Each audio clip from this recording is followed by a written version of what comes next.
मला जर बारामतीकरांनी आपली सेवा करण्याची संधी दिली तर मी बारामतीकरातल्या प्रत्येक कुटुंबाला 10,000 रुपये वर्षाला देणार, एक 1 BHK देणार. प्रत्येक जाती धर्माच्या माणसाला बारामतीकराच्या शिक्षण CBSE बोर्डाचं फुकट करील.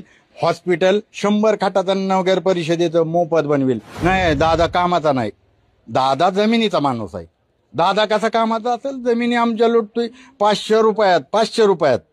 कोरेगाव पार्क, त्या कोरेगाव पार्कचं कोरेगाव पार्क 500 रुपयात केलं दादानी. दादा किती कामाचा माणूस. मारुतीच्या तेवढं नादाला लागू नका, तो मारुती तेलेत आहे आणि तो जर शनी मागा लागला तर तुमचं सत्यानाश होणार आहे. मी उभा राहिल्यामुळं दादा आता मताला 20,000 रुपये रेट काढू शकतो. कारखान्याला 10,000 रुपये काढला होता आणि मी बारामतीकरांना 20 पेक्षा जास्त पैसे मताला मिळावं म्हणून तर लढतोय. आणि माझी दादा आणि दादाच्या सगळ्या चेल्याचा पट्यान लावा नाही. नगर परिषदेसमोर 2 स्टेज टाकू, पत्रकार नियोजन करतील, तुम्ही तुमचा विकास दाखवा, मी तुमचा मलिदा दाखवतो.